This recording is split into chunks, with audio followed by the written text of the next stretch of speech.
everyone, it's Cassandra Walker of the STL TV. I am so excited that you have joined us today because we have quite a bit of information to give you about something to help you take care of you. Joining me today is Rebecca Bennett. She's the managing director of Prepare STL.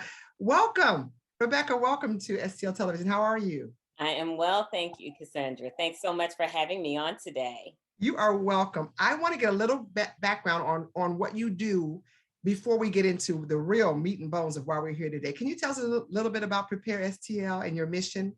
Sure. Prepare STL is a joint campaign of our city and county public health organizations and departments, our community health departments, organizations, including the Regional Response Fund and the Integrated Health Network, or Regional Health Commission, the Integrated Health Network, Alive and Well Communities, St. Louis Community Health Workers Coalition. So a whole host of community and public health organizations that got together for the express purpose of helping African Americans and foreign-born people of color in these times of COVID be able to survive as much as possible COVID and be able to move through the sort of negative impacts that any public health crisis can bring, but most assuredly that this public health crisis has wrought on our communities. So did you find that there was a great need? How did you know that you need to birth this into existence?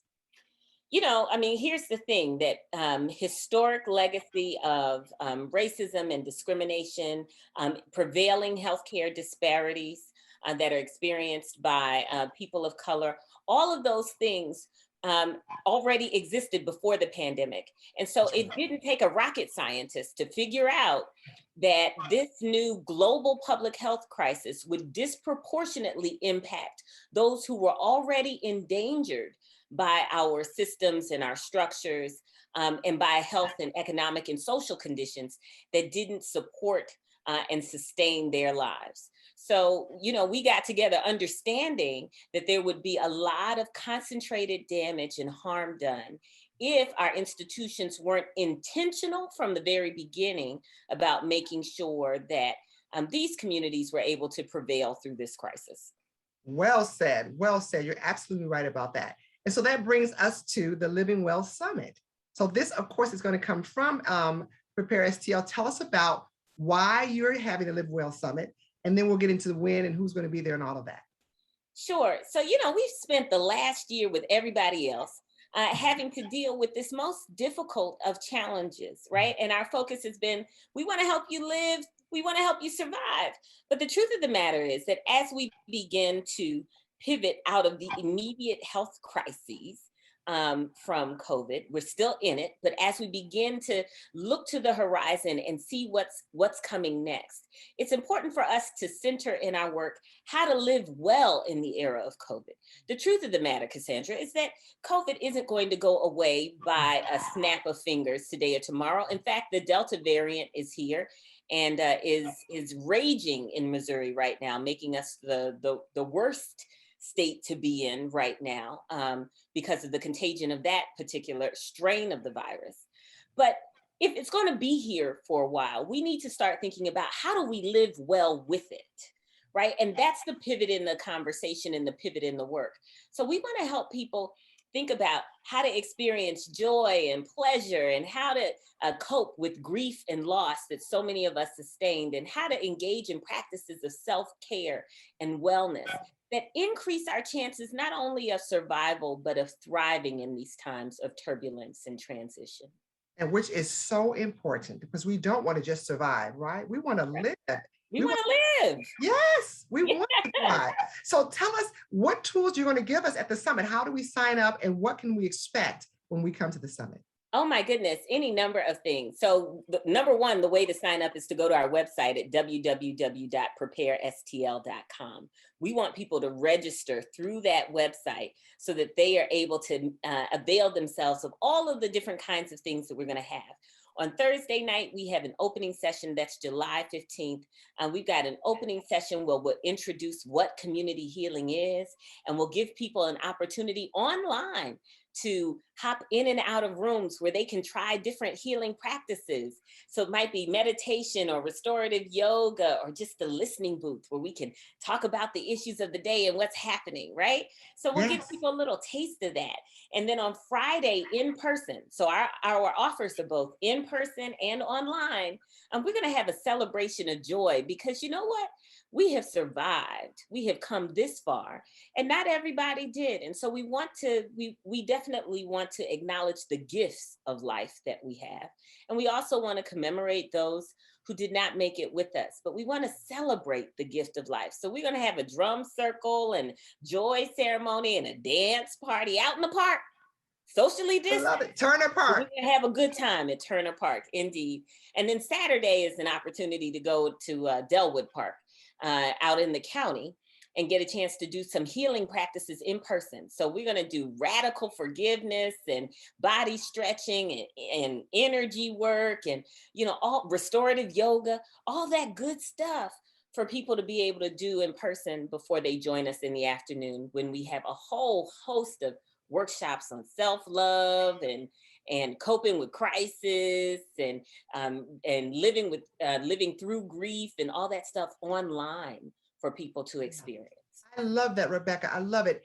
I have to say that I have a question for you regarding the whole healing. As I grew up as a child, you think of healing, you think, oh, I scraped my knee, it's going to be okay. Right. I believe that there is such a misunderstanding Sure. what healing is in different areas and why it's important.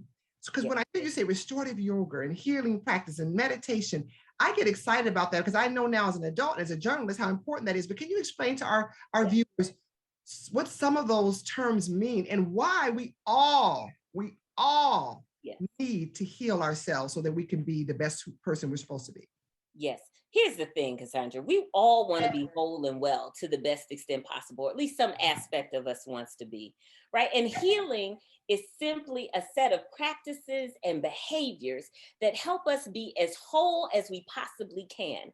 Now, the truth of the matter is, anybody who lives past the day in this life is going to experience some hurt, right? And you're going to experience some hurt physically, but you're also going to experience some hurt probably emotionally in your heart. And you might experience some hurt mentally, right?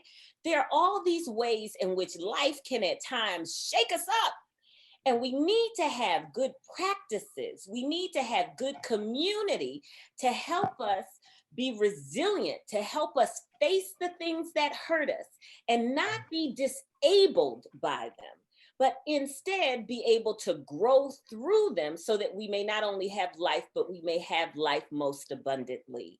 So Absolutely. When I talk about healing practices, I'm talking about the things that help us grow through the ups and downs of life and be as well as we possibly can. So meditation, for those who are interested, when we talk about meditation or mindfulness practices, we're talking about a way to quiet the mind, to really tap into our breathing and to get settled and to get still and to hear what's beneath the surface of the noise in our lives that wants our attention. That's it. Or when we talk about yoga, we're talking about stretching the body out. Because if you're like me, you sit on Zoom calls all day, and that is not a good thing for the body, right? So we want to be able to stretch it out, work that energy out so that we don't get stuck, right? And have our health degrade. So those are two examples of what I mean. But healing can be any number of things. There is many pathways to healing as there are people. Sure. I love it. Thank you so much. And I know we just have a short amount of time, but I have to ask you another question. And that is, can you speak to the men who are watching? Because we know women, we will seek those conversations, we'll seek those opportunities, but a lot of men are like, that's for girls, not for me. Can you speak to them? Yes. Brothers, hear me. If you have lived more than a day, then you have probably also experienced some hurt in this life. Right. And it is not your responsibility to bear those hurts alone. Our conditioning around manhood often means that men are isolated in their emotional experiences. And this doesn't bear well for you, right? We know that oftentimes men die before women. Now, I'm not drawing a correlation, but if you want to, you may. right? So I'm really saying you don't have to be in this alone. We know that you have carried a huge part of this burden of living not only through this crisis, but just the daily wear and tear. And we want you to be in community with other men. We have almost half our team is men, Black men at that, right? Who are committed to being as well and as whole as they possibly can be for themselves, for their families, for their communities, for our region. We need you. And we don't need you to be over in the corner by yourself trying to process alone. We need you to be in relationship with other men and women who in community are all seeking to do this together, because we cannot heal in solo. Healing by nature is about relationship, bringing back together that which feels broken, right? That which feels fragmented. So we need each other and we need our men. Absolutely. Thank you so much for that, Rebecca. That's beautifully said. Can you again give us the dates and the website one more time? Okay, so we are going to have this summit from July 15th through July 18th, which is coming up. The times vary depending on what day you're there, but we want you to register at www.preparestl.com. Now, when you register, there are a couple of things that are going to happen. A, you register and we'll end up sending you a voucher for free lunch with us on Saturday. B, you'll be able to register and get free transportation supports and childcare supports for our Saturday events for those of you who want to join us. We got kids, right? We know what it takes to be able to move from point A to point B. We created the summit that we want to go to, right? And that we hope that you want to go to too. So register so you can get all of these benefits and be supported in your healing. I love it. So you've taken away all the barriers. Don't worry about food. Nope. Don't worry about childcare. Huge. Nope. And don't worry about transportation. You got it. Thank you so much. Again, Rebecca Bennett from Prepare STL. We are talking about the Living Well Summit. Again, yes. Go to their website and make sure you get the information. We will have it up on the screen as well. Thank you so much for joining me today, Rebecca. It's been a pleasure. Yes. Thank you so much for having me. You're absolutely welcome. And thank you all for joining us today on STL Television. I'm Cassandra Walker. Please make sure to connect on all of our social media platforms, Facebook, Twitter, and Instagram. And you can reach out to stltv.net as well. We'll talk to you soon, but be well until we see you again.